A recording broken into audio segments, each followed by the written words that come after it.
Welcome to the Fantasy Football Forge Saturday special, which we might have to rename for the end of this season as the NFL schedule is changing. There are going to be Saturday games, I think, going forward. There are this week. Then next week, due to Christmas, there are. And then usually at the end of the season, they start to get things prepped for the playoffs, and the Thursday night game goes away, and then we get Saturday and Sunday games. I haven't looked, but I'm expecting for the rest of the season that I will have a different schedule going forward.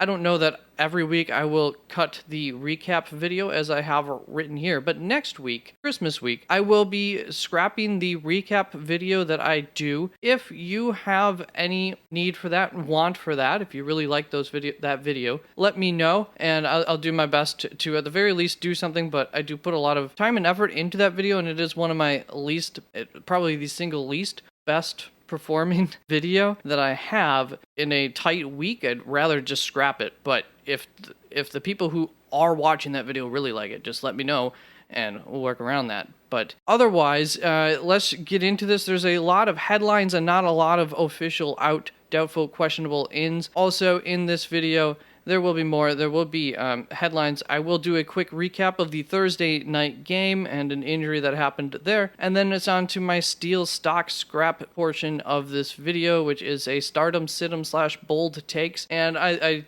had a really good week last week with that. A couple weeks in a row now, I believe, after my worst week of the season. But I'm going to give myself a chance to have a bad week again. There are a few bold takes in there for sure. So look forward to that, and let's get moving along. Starting off with the injury reports. So far, big news. First thing this morning, Friday morning, Mike White has been ruled out. He will not be cleared by the medical staff, so that has some big implications. Elijah Moore was probably going to make it onto my steals list. No more. And I will definitely be moving Garrett Wilson back in my rankings. So big implications there with Zach Wilson being named the new starter this week, and they play on Thursday next week, so beware Mike White owners. There's no guarantee that he'll be healthy to come back next week either. Hopefully that'll be the case for fantasy football reasons. Some of you might be rooting against that, so we'll keep an eye on that. Then as far as the running back go, we know Dameon Pierce has been ruled out, and Jeff Wilson is questionable still, and I think quite questionable. So don't plan on him being available to you in, I think, a decent matchup this week. Then for the, they're going up against Buffalo. Well, depends on the weather. Then we're going up, then we have the outs here. Corey Davis and Nico Collins have both been ruled out. And then as far as Amari Cooper, he is going to quote unquote give it a go this week. And so that's concerning wording. I still have him ranked fairly well. I might move him back just a little bit due to the lack of super confidence as far as his health goes, but he did play last week.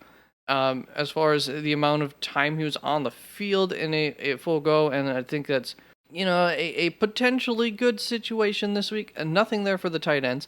So let's move on to my recap for last week. For this Thursday, San Francisco 21, Seattle 13, in a game where San Francisco controlled it, never could take a lead. Seattle's defense did pretty solid against San Fran, even though they definitely controlled the ball well. And we'll just get to that as far as Brock Purdy goes. They did put some weaknesses of his on tape. Most notably, if you can get some pressure on him, he'll be quite a bit less accurate on his throws. Now, this is a really, really good quarterback-friendly system for Purdy, so it's going to be tough for defenses to totally take advantage of that, just given the fact that their offense they shouldn't be able to get big leads where they can just sit there and blitz Brock Purdy every single down, because this offense can easily counter that. So I don't know how... a slight knock to confidence for Brock Purdy going forward if you are relying on him in fantasy is really what that comes down to. Then as far as San Francisco, George Kittle absolutely blew up in this game, had 4 catches only, but went for 53 yards and 2 touchdowns. So that's the big thing. That 53 yards, that feels low because I thought he had 2 big plays. So I don't know. I don't know if I screwed up something there. It might be, I think that's like 83 or 93. We'll go with 93. That sounds about right. And so, big game for Kittle. And I think you can probably look forward to a good Kittle going forward. He is gonna, without Debo there, he's gonna benefit from that. And then Ayuk, I had concerns originally coming into last week, I believe it is, for Ayuk going forward, and we're going to continue those concerns. Being the most traditional down the field wide receiver that this team has, that's going to be where a guy like Brock Purdy, who doesn't, he was the last man taken in the draft, no matter how good he's been doing so far, and he is a rookie quarterback too. And so getting the ball out onto, into your traditional X kind of wide receiver is the toughest thing to do for young quarterbacks. And so, I wouldn't have too much faith in him going forward. But depending on the matchups, you might want to run him out there. So just pay attention to the rankings. Then as far as Seattle goes, they did have a terrible first half.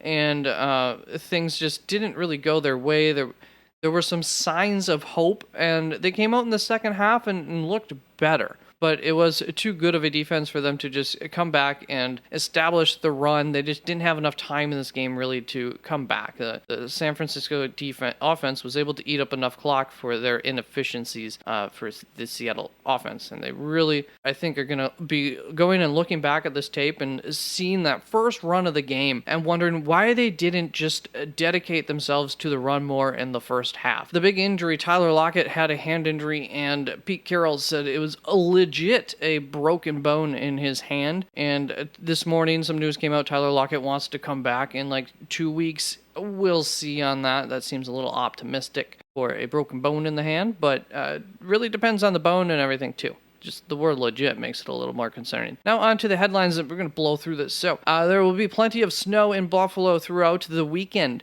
but that does not mean game time is going to have a lot of snow. And last I heard the report, it looks like things really may be fine during the game. Worst case scenario, there will be periods of heavy snow throughout the game, but not something where it's just a terrible game throughout. In addition to that, it's not supposed to be too windy, like 12 to 15 miles per hour, or too cold. Now, the too cold thing I know for sure, but I've seen different reports on the wind, although the only report that I've seen that had the miles per hour was at 10 to 15. Other reports were just experts saying, oh, it's going to be windy. Anything under 20 miles per hour doesn't really affect games too much, especially it also depends on, is it a crosswind in the stadium or is it going like north to south end zone?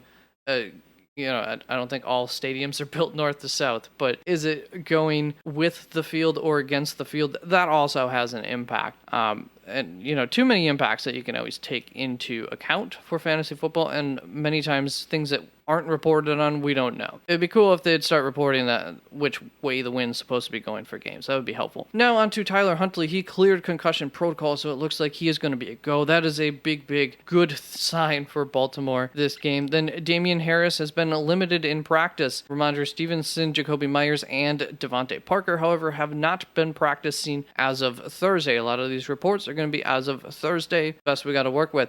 Then DJ Moore will be practicing in full, or has been practicing in full, so good signs for him. I think that report goes all the way back to Wednesday, though, so hopefully nothing's happened since then. Then Sutton and Hinton for the Broncos are both do not practices on Thursday, so not looking good for them. However, Russell Wilson was limited on Thursday, so there is a chance that he could be coming back. Then Darren Waller and Hunter Renfrow were designated to return from IR. Hunter Renfrow shouldn't be played this week. Darren Waller, that could be interesting, so we'll see if he is coming back or not, because he could be a guy that's definitely playable for sure in the tight end atmosphere. That's not the right word. Higgins and Tyler Boyd have both been practicing all week since Wednesday, and again here on Friday morning. Then Treylon Burks is still in concussion protocol. That's a report going back to Wednesday. He still has not been practicing since then, and no news of him getting out of concussion protocol, so this looks like it might be a 2-weeker, and that's going to be reflected in a few things that I have to say today, but it definitely has impacts on at least one player, Chigozie Okonkwo. Then the Chiefs have begun their 21-day window for Mecole Hardman. Brandon Cooks is not expected to play. As far as the 21-day window for Mecole Hardman goes, I'm not really suggesting to go out of your way to hold Mecole Hardman or anything. It really depends on your roster, but he was pretty much the most reliable, best option in a great offense before he went down. So something to keep an eye on at least going forward, but he may not even play for fantasy. Then Mike Boone has been placed on IR. Deebo Samuel has said he wants to return in like 3-ish weeks, or the coaching staff has said that. So maybe he could be available for the championship game, but I don't know that you're going to want to play him in that game, depending on news reports coming out then. Then Romeo Doubs is set to return for the Packers. Expect that to happen. I wouldn't really go ahead and rely on him for fantasy, but something to keep in mind going forward. Another potential stash guy, but I wouldn't do that either. Then the Bills have tried everything to get their short to intermediate game working this season. They've traded for Nyheim Hines. They've got this not weird, but they have a package with Nyheim Hines and James Cook that they've been trying to make work, and I guess hasn't worked well enough for them. They just haven't found the answer between Cooks, McKenzie, and Hines. So they have begged Cole Beasley to return, and he has agreed to return, and it looks like he will be playing this weekend. So especially, really maybe for all those guys, but especially Isaiah McKenzie, stock down, probably useless going forward, droppable. That would be my expectation. And then his name is Jeff Wilson, was seen by the media at the Thursday practice, so maybe he'll be able to come back. Put him up there in the questionable earlier. And then Saquon Barkley doesn't expect his workload to be affected this week with that neck issue. He said he feels a lot better. As far as Deontay Johnson goes, he was not practicing. Pat Freiermuth either, and that was for the second day in a row as of Thursday, so definitely keep an eye on that Friday report for those two. I don't think they're expected to miss this week, but things are looking questionable. Then Kadarius Toney put in a limited practice in Thursday, expecting him to come back this weekend, but we'll see. Then Hollywood Brown was added to the injury report on Thursday. I did not see what the injury was, but, to what part of his body. But that's definitely something to keep an eye on. That's a big concern. And then Chase Claypool, did not participate in the Thursday practice, so keep an eye on that if you happened, to think that you might be able to rely on that this weekend. Now it is time for the Steel Stock Scrap portion. This is the good stuff, the stardom, situm, / bold takes. And as I said earlier, there will be some real bold takes, especially in my DFS value plays. So based on FanDuel pricing, I each week give at least one guy, sometimes more, who are more so geared. This is geared towards like tournament play. So I'm starting at the bottom as far as the pricing goes, going up with the names, and the first time that a guy who I think has a good ceiling catches my eye, he's going to be the first name on that list. I look up a little ways from there, and I then weigh my confidence factor on him actually reaching that ceiling and go from there and make a pick. Did really good last week. This week, I'm really giving you the $1 million tournament names that are either going to put you in first place or last place. So just want to make that clear this week. Now, let's start out with the tight ends. And up here, I have a rating system from good to bad, and I don't always stick just strictly to good to bad here with how I did last week for the two names that I'm going to give you for my steals, for my stocks, and for my scraps. As far as the steals goes, I had mixed results, which means I did good and I did bad. And the plus just means that I think I helped more than I hurt with the advice. It leaned towards the good. Now, this week, I'm going to give you two more names. Dallas Goedert, who I do not have ranked currently. The ECR is really low going up against Chicago, so I like that matchup. But Dallas Goedert, if he plays, he's a top 2 to 3 tight end in the league right now for fantasy football purposes. So I would be getting him into my lineup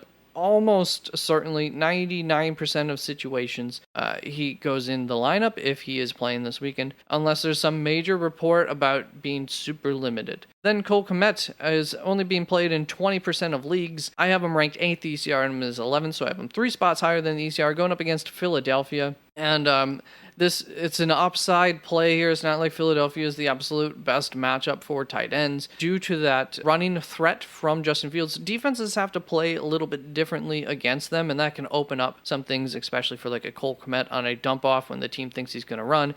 and that can really open up for the big play from the tight end. And then, of course, there should be some touchdown opportunities going up against Philadelphia because they should be able to score at will against the Chicago defense. Now on to the stocks for the tight end, and last week I went 1 for 1. I did good last week. The other one must have gotten injured or something like that is the whole point. This week I'm going to give you Hunter Henry, who both the ECR and I have ranked fairly well, 17th, 16th for the ECR going up against Las Vegas. Las Vegas is the 13th best matchup, so right around the middle of the league.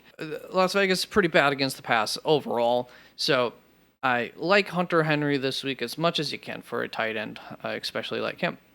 Good chance of finishing in the top 12. Then Chigoziem Okonkwo, I've ranked 21st, so far.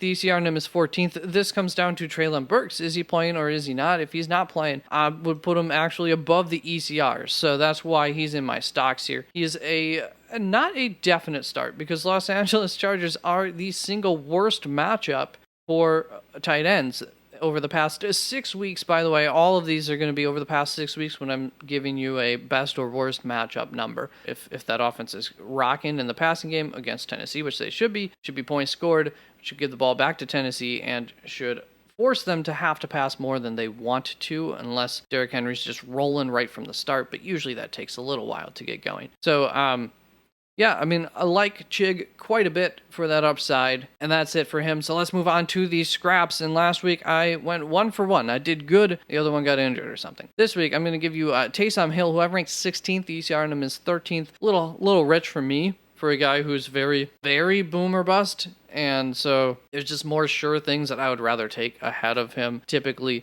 going up against Atlanta, not the worst matchup in the world though. So there is some hope there. Then Dawson Knox, a similar story here. I have him ranked 14th or 15th, depending on Chigoziem Okonkwo. Then of course Darren Waller.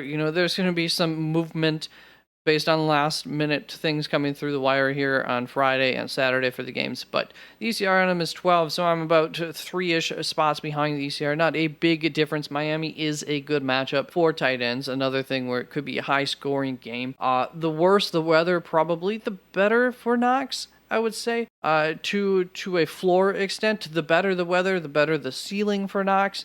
I'm not opposed to playing Dawson Knox this week. He's just been too up and down. His involvement in the offense has not happened enough this season for me to be super excited about him. That's all it comes down to.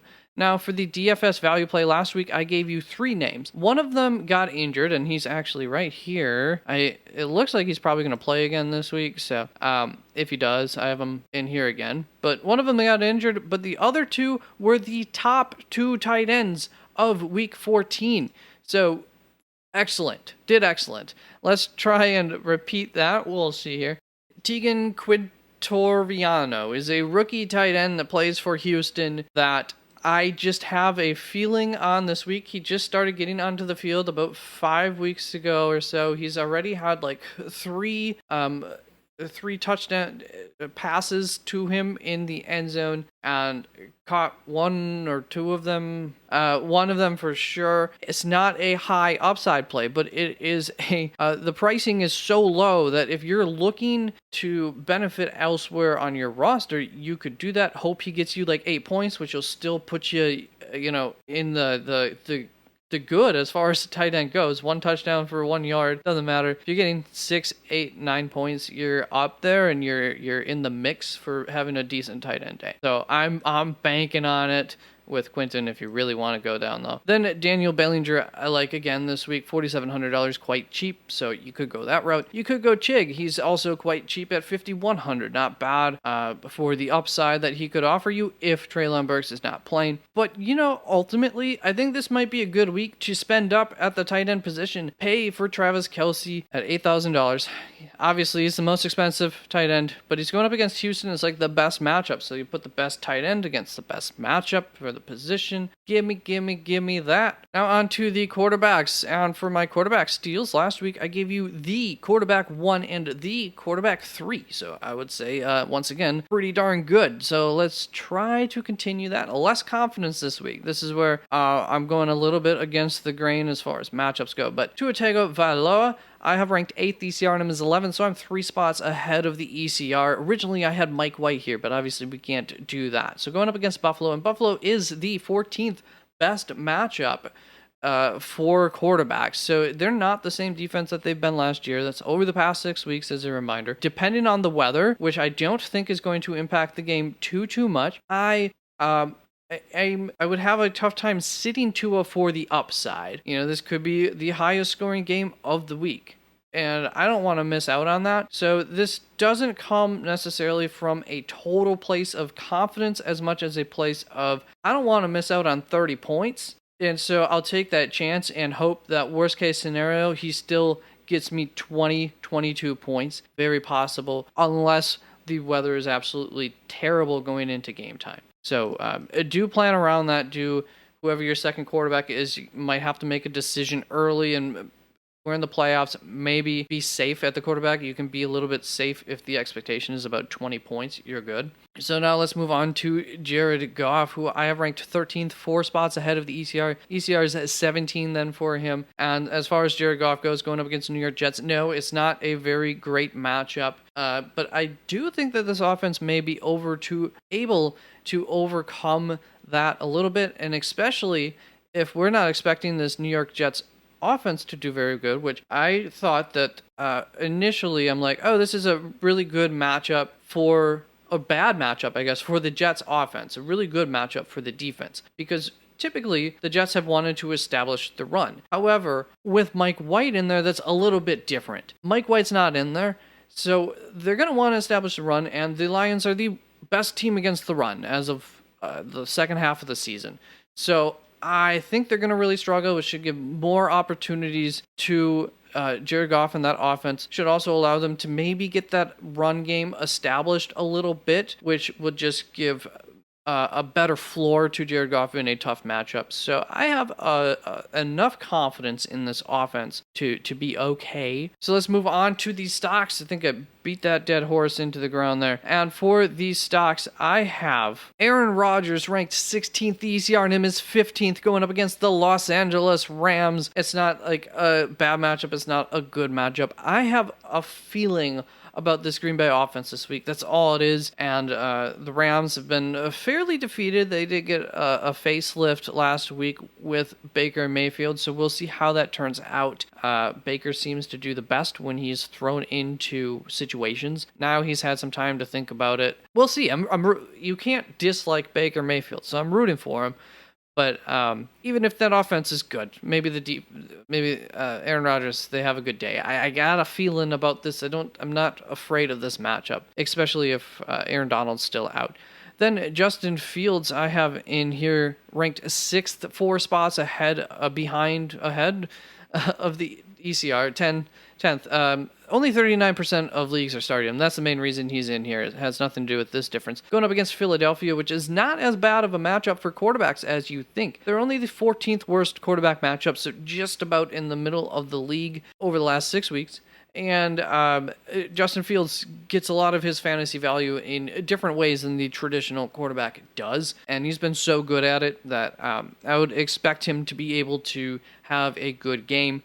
And so more than 40% of leagues teams should be playing him this week. Now on to these scraps. And last week, I ended up comparing, I had Kyler Murray up here, and the week before that, I had Lamar Jackson up here. And both weeks, it was like they were still ranked in the top 10, and so I made a comparison to having Kyler up there to having Lamar Jackson, and immediately in my brain, I'm like, oh god, I just cursed Kyler Murray to getting injured. Now, he's my quarterback in fantasy football. This hurt me. That was not a good thing, Kyler getting injured on the 3rd play of the game, and so I would like to extend an apology to all Kyler Murray owners in fantasy football and to Kyler Murray the person. I clearly cursed you by making that comparison, so my bad. However, on the other one, I did good, 1 for 1, because Kyler Murray got injured, so I don't count that in here. Just because you made a decision and a guy gets injured doesn't make that the wrong decision. So we don't know how that would have ended up, but in the other case, I did good. Now, on to Tom Brady this week for my scraps, and Cincinnati is a pretty neutral matchup, but not a good one, even though you want to think that it is, but there is that potential there, so I do want to make that clear. That said, I don't have confidence in it, so I have Tom Brady ranked 17th, the ECR on him is 12th. We're back to about 4 weeks ago or so. I thought the experts were coming around to me on the Tom Brady ranking, but they're not. So we'll see who wins this little battle out. I don't have confidence in it, and I just don't see the upside compared to other guys who have some upside.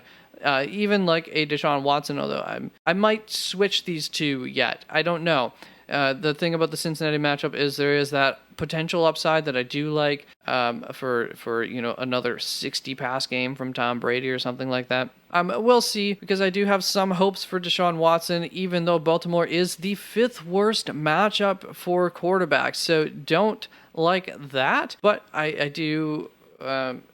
He looked a lot better last week, and I am rolling him out this week, so I sure hope I'm wrong in ranking him 18th, maybe 17th. The ECR has him 14th, so I'm hoping I'm hoping he blows him. Give me the QB1 this week, please. I would accept that.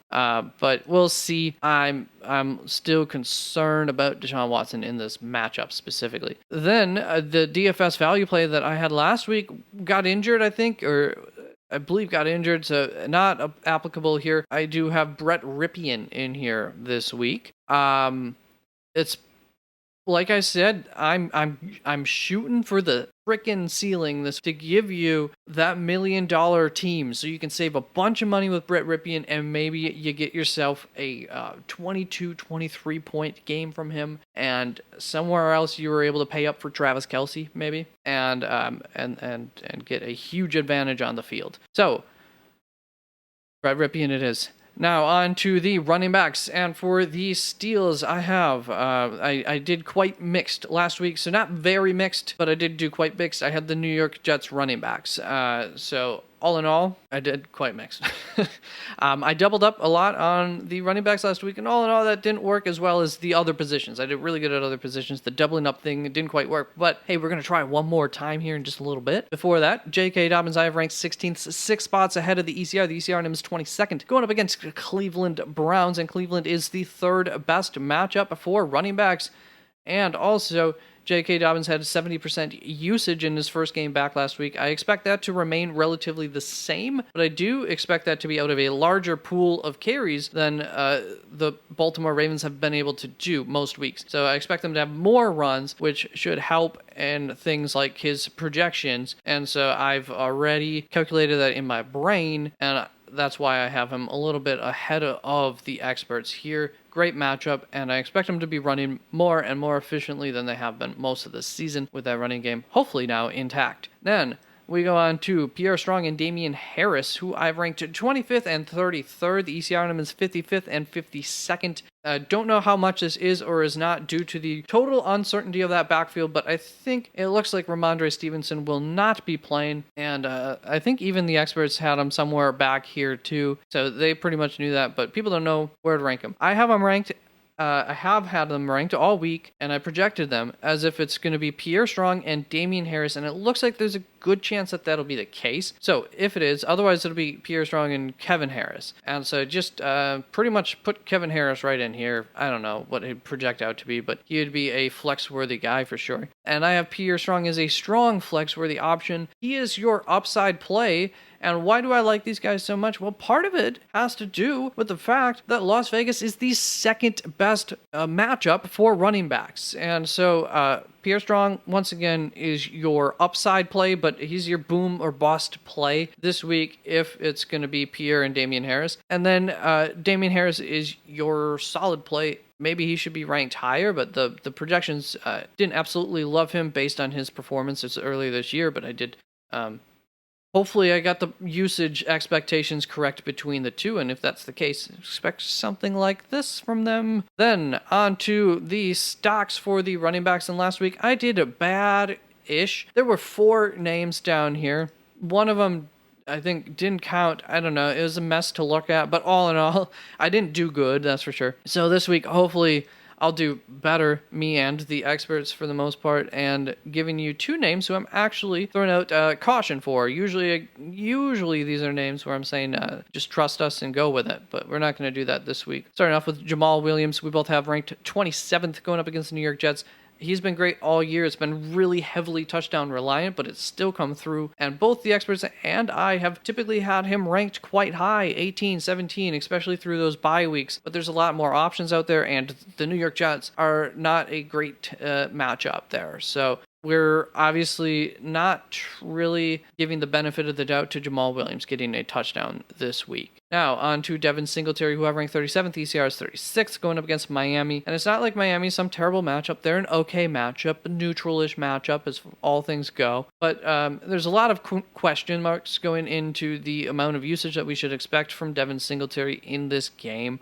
The worse the weather, the more likely I would be to play Devin Singletary. That's about all I've got, but not overly excited about him. There's just too many other options this week. So he falls back a little bit in an uncertain situation. Then we move on to the scraps. And last week I did better than good with the scraps. So hopefully I'm not going to be mixed next week. I think I'll at least get one of these right. But we're going to start off with my first scrap here, Isaiah Pacheco, going up against Houston. I know this seems crazy. It doesn't feel too great either. I have him ranked 26th. The ECR on him is 15th. He could creep up out of a lack of confidence in where I have him ranked right now before game time, but I don't know about that. So just a heads up here. Houston has been long known as like the best matchup for running backs, but that has changed over the past 6 weeks, and they are now the 14th best matchup. So not so great of a matchup, not such a smash matchup, and I think a lot of that has to do with the loss of Derek Stingley Jr. Teams are just more willing to throw against him in a couple of games. They've given teams runs for their money, so other teams have had to pass more too because of that. And so they're just, to give you an idea, one spot behind Miami. Yeah, one spot behind Miami as far as how good of a matchup they are. So not an excellent matchup, and hopefully if you follow my advice on this and you start somebody over him, it works out. Please, God. Now let's move on to Latavius Murray, who I've ranked 34th. The ECR on him is 26. I have him 8 spots behind the ECR going up against Arizona. And this just comes down to the 2 running back Broncos. For the most part, they have been wanting to run 2 running backs. They haven't been able to all weeks. I gave Marlon Mack his and Mike Boone's usage from last week, carry that over into this week, and so Latavius Murray with that kind of usage, I'm just not expecting as much as some of the experts are. Slips him down as far as the amount of opportunities he's going to get, which hurts his ranking. So that's why I have him ranked 34th. I'm not ultra confident in him. I think he's very touchdown reliant in an offense that's largely not been too great this season. Now, as far as my DFS value play for the running back position goes, last week I hit on 1 of 3. 2 of them sucked, so my bad there. This week we're only going to give myself 1 opportunity. This will either go really well or terribly. But Rex Burkhead is dirt cheap, and there is a very high upside for the price possible for Rex Burkhead. So I'm going for it in an ultimate tournament lineup. Try and get yourself an edge there at the running back position, if that's what you're trying to do. Then on to the wide receiver steals, and last week I did good here, so let's try and continue that. This first one, I don't expect many of you to follow. It would be very hard to follow up and play Chris Moore. I understand that. This obviously is in part due to how well he did last week, but he's also done well in other opportunities throughout the season, and he is the number 1 wide receiver on a team. It looks like this is dependent on both Nico Collins and Brandon Cooks not playing this coming up weekend. So if they were, then obviously this changes, but I have him 12 spots ahead of the ECR going up against Kansas City. There's just that upside going up against Kansas City, so going for it. Then Christian Watson, I've ranked 13th. ECR on him is 21st, so I have him 8 spots ahead of the ECR here going up against the Los Angeles Rams. They are the 12th best matchup, and I talked about this a little bit earlier with Aaron Rodgers in my stocks, I believe, or somewhere. I just have a good feeling about the Green Bay offense this week, putting up some decent fantasy points. Now let's move on to the stocks. And last week I had mixed results, so hopefully I can go 2 for 2 with the experts this week with Chris Olave and Michael Pittman. Chris Olave, I have 1 spot ahead of him, going up against Atlanta. I have him ranked 21st. And Atlanta allows the 4th most plays per game. And Chris Olave is not necessarily a volume producer. He's more of a big play producer. So you give a non-big play or a non-volume guy more opportunities to potentially find success, and that's what we're looking for. Then Michael Pittman Jr., I have ranked 24th, experts 25th, going up against Minnesota. Minnesota is the single best matchup over the last 6 weeks for wide receivers, and there's a super high floor for Michael Pittman this week, which does create a high ceiling. Not really expecting him to hit that ceiling. Part of the reason why he's ranked where he's at, but seems to be a pretty darn safe play this week. Now let's move on to the wide receiver scraps. And last week I did good? Question mark. Corey Davis going down did help Elijah much more than if Corey Davis had been healthy. And so I did mixed because Elijah Moore, it did good, even though I had him in my scraps pile.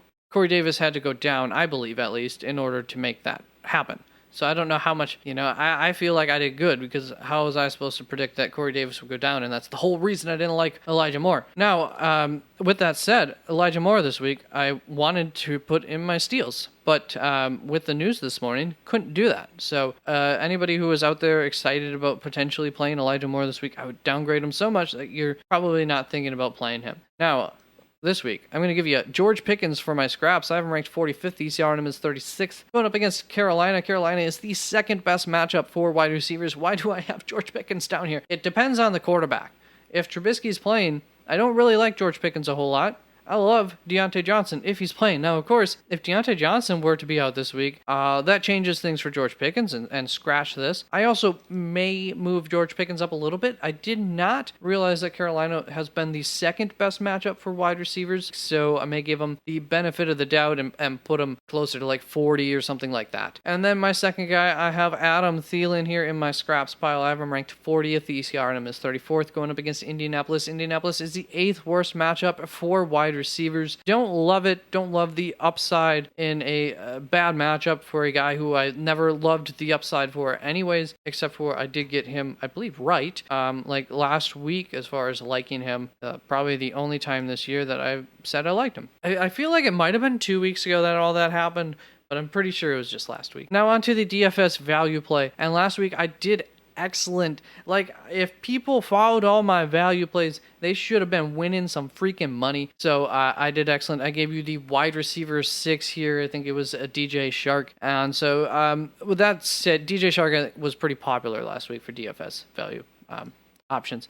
But this week, I'm going to give you Nick Westbrook-Ikhine, assuming that Treylon Burks is out again. He did good enough last week. He did fine, like 11 points or something in half PPR. But he had, I think, 2 plays that if he connected on, it would have been a monster week. It would have been like a top 5-ish guy or something, or better. Probably better than that, because they probably would have been touchdowns and like 60-yarders or something crazy.